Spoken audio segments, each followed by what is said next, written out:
that supported me those 2 years. But I knew that God could repay them.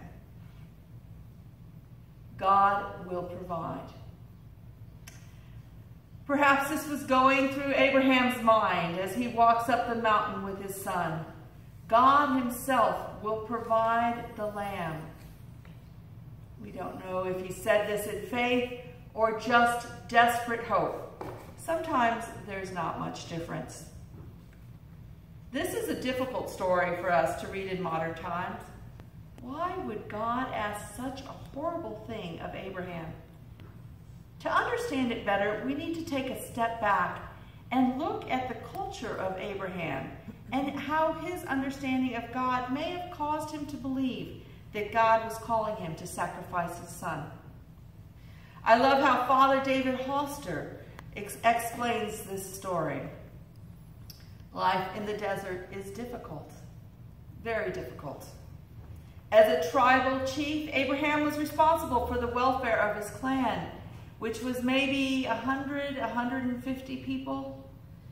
He was constantly bargaining with other chieftains over grasslands and wells, and with the elements himself, the beating sun, the constant wind, the sudden torrential rains.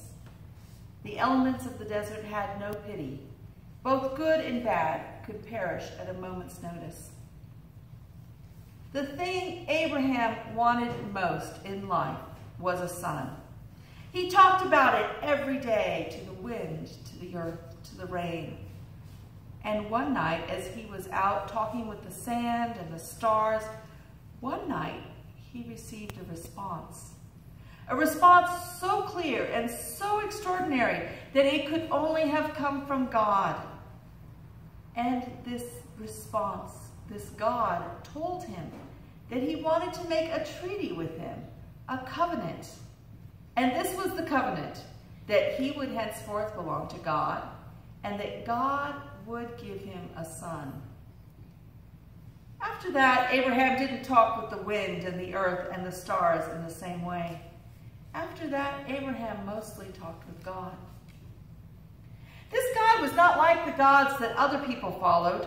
This God was not tied to a certain place, but went with Abraham wherever he went.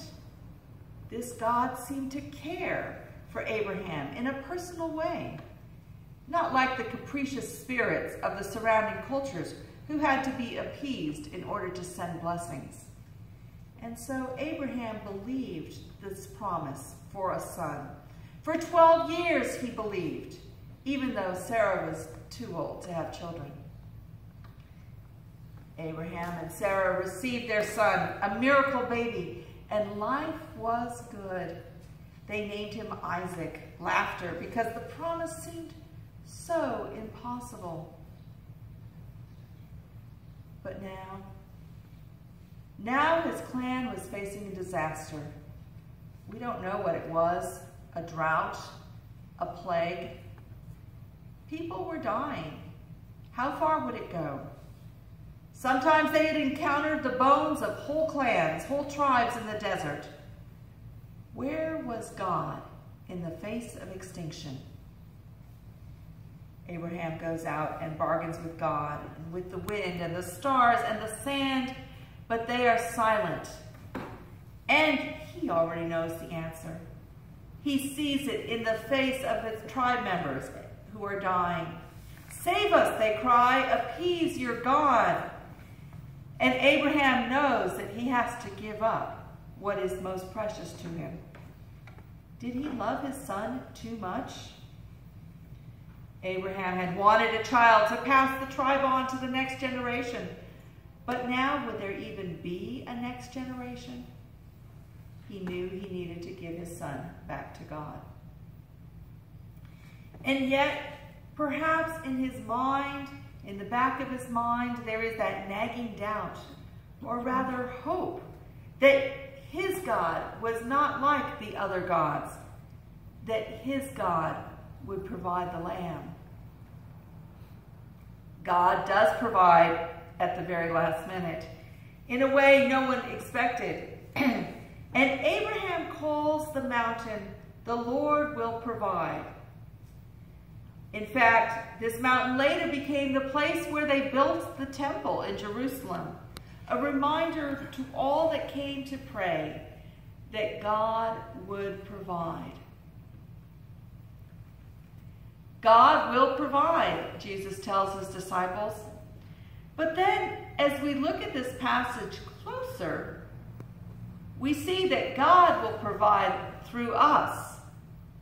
Whoever receives a prophet will receive a prophet's reward. Well, the reward part sounds good. But prophets can be strange people, bringing messages we don't understand. I'm not sure I would want John the Baptist over for dinner. Do we trust that God will provide for us when we offer hospitality, when we open our lives to others?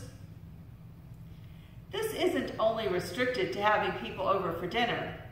We offer hospitality when we reach out to others, when we listen to those who we might not agree with.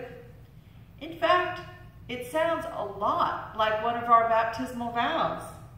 Will you seek and serve Christ in all persons, loving your neighbor as yourself? Start with a glass of water, Jesus says. A glass of water given in God's name can offer refreshment, encouragement, can build the kingdom. So how much more is your work doing with Meals on Wheels and everything else you do in this church? But don't stop there. Jesus calls us to do difficult things as well. Things that require trust, faith, and even desperate hope that God will come through. Where is God calling you at this moment? For some, it might be to trust God in an impossible situation, as Abraham did, which is not easy when you are climbing that mountain with only hope and faith, when you haven't seen the final solution. For some, it might be to serve God in a new way, to step out in faith, as the disciples were being called to do, trusting in the generosity of others, not knowing if they would be received. To others, it might be to offer hospitality, to be open to receiving or accepting others, even when it's uncomfortable. God is waiting to provide. In whatever situation, God will provide.